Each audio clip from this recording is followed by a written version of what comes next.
Yeah, hi. Thanks for taking my question. In 2007, there was a summit that was held in Montebello, Quebec, where 3 Sûreté de Quebec police officers were caught as agent provocateurs. They were dressed as aggressive protesters with rocks in their hands in an attempt to incite violence. George, as a representative of the Toronto Police, can you assure us that the Toronto Police Force will not engage in any police provocateur agent activities at the G20 summit? What I can tell you is that the Community Relations Group is strictly there on its face to build those bridges and trust. We've reached out to protest groups and we're continuing to do so. There's 2 halves to the Community Relations Group. I'm the one that reaches out to business in that. There's another half that reaches out to protest, demonstration, and rally groups. I'm trying to tell them, not tell them, but advise them of what the laws are and et cetera, asking for their assistance and compliance with those. Other matters, security matters, I'm not at liberty to discuss those in an open format. Okay, thanks. Okay, thank you very much. Yes, you have a question. My sister goes to daycare here. Is it gonna? Yes, go ahead. Yeah, we can hear you. Yes, I can hear you fine. Keep going. Your sister goes to daycare. Where does she go? I'm here. Yes. Is it gonna be okay for her to pass the fences, like safe? Okay. Yes.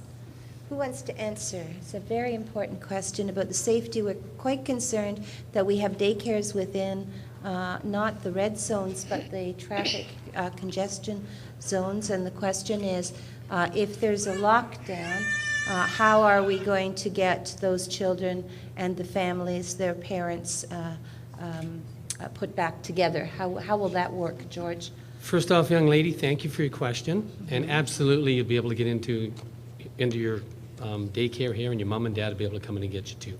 And do you like the Royal Canadian Mounted Police and the horses and that? There'll be so many of them around, you can hold hands in and out to your daycare, okay? That's my promise to you. Okay. Fair enough? How old is your sister? She's 22 months. 22 months. So she'll be 23 months, almost 2 by the time this happens. And we'll make sure that she's kept safe and that Mommy and Daddy and you can be in contact with her all the time, okay? But thank you. For parents who have children in other daycares, this question came up in the afternoon session as well from some of the daycare operators in the area, because there are public and private daycare operators in many of the buildings. We have asked Children's Services, and we'll be organizing the meeting in the near future, to pull together the daycare providers in this community to do a review of the security provisions. There are a couple of the private daycares that are very close to the security perimeter, and if that lockdown that was discussed earlier occurs, there needs to be a protocol around parent contact, around parent access to their children. And so those issues, which are new ones that were presented this afternoon, are being worked on, and we'll have more definitive answers through your daycare providers as we get information. Thank you for the question. Didn't she do well? She did well. She did very well. Very good. Yes, please.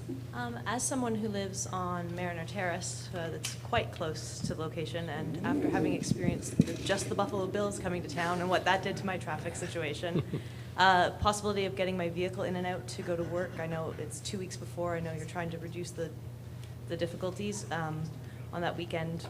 Being able to get around my vehicle, will it be stuck, or will I be able to get in and out of my own home? As I said, you're in a traffic area, and there's actual physical officers will be there, and they'll be assisting condominiums and businesses and that, getting the vehicles out, and they have specific routes. We have broken down all the areas around the perimeter fencing that will be affected greatly by traffic, and we're going to get those plans out to the people that live in that area. That's coming in time. And before the summit arrives, you'll know exactly what the traffic plan is. And it's broken down into city blocks because each one of them is obviously unique. But yes, we will get you in. And like I said, remember, anything can change if something very significant was to occur. But outside of that, there will be congestion, absolutely, but things should be relatively normal. just take a lot longer to do, that's all. Yeah, congestion I can live with. The first time the bills came to town, it was worse than congestion. It was impossible I don't like to the get in. bills either. Appreciate that. We will also be in touch with the individual condo boards with tonight's meeting to make sure that the information is relayed to them, and as well those individual meetings and a series of meetings that will flow from tonight's general meeting will start to deal with some of those specific issues. On the good news, there was a fence that did come down today, and that's the canoe park, the canoe landing park. That park is now officially open, so if you're a City Place resident and you've been waiting, we finally cleared the last legal That's hurdle. good. And go to Well the park done. tomorrow and enjoy it for all it's worth. Well done. Yes. Hi there. I work at a drop-in and employment training program for street kids right at Queen and Spadina, and I've been talking with other service providers in the area around our deep concerns about how that's going to affect our service provision for folks who don't have any other alternatives, as far as getting food, getting showers, getting supports, folks living with mental health issues, whose anxiety is going to just increase substantially by police presence. And I mean, it's very nice that kids might like the RCMP, and I don't have anything against them, but horses and lots of people on horses might also be quite anxiety-provoking. A number of the folks who might use our services and other drop-ins might have had some conflict with the police in the past for lots of different reasons. And so my concern is if the security zones move, then how will that affect our service provision, and how is it possible for folks who might not have identification but really have a need to get support, how will they be able to operate within that time? And also, what's the information that we'll get so that we can make the accommodations in our service provision? Well, George will speak specifically to the area that I think you're pretty safe in the area in where you are. The question, I think, is about people who are getting to your services. What I would say is that the police are not in charge of the social service network, and that network will be done by city staff. It will be a full press by all of our streets to homes people, our social services supports. All of that will be very much part of the team. So in other words, if I could say it, you know, you have the policing, you have the road closures and all of the traffic and all of those sorts of things. And then you have perhaps the most important piece, which is the social network that we have in the city. That will not be shut down. In fact, it will be enhanced. And I think that will help to make sure that people are getting to the services that they need.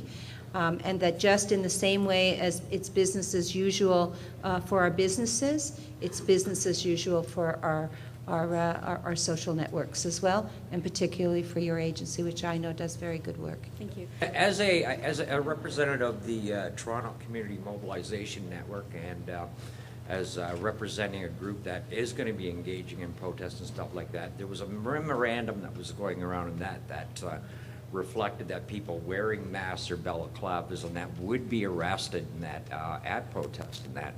And I'm just wondering under what kind of provision that they would be arrested at for just wearing it when it's their right to be masked up or to, you know, for whatever the reasons that they have in not disclosing their identity. Quite simply, if you want to disguise your face, you're absolutely right, you can do it. However, just be aware of the fact that if you engage in criminal activity, there's a second and separate criminal offense for wearing a disguise while committing an offense. And it's very serious, i.e. I use bank robbers as an example. The justices take that very seriously. So that's all I'll say. You have the right to do that, but once you engage in criminal activity, then there's a second offense of wearing a disguise while you're doing that. Okay, well, thank you for clearing that up. You're most welcome. Thank you. Next, thank you. I have one more question regarding the security pass. And I don't know how far west the security area goes. I live on 361 Front Street West.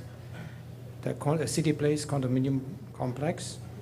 Will that be affected by, do we need, for getting in out the buildings, do we need security passes or we don't? Did you say, sir, 361 front? Yes. 361 Front West. I think you can sleep soundly at night. You'll be coming and going at your will. Thank you. You're most welcome.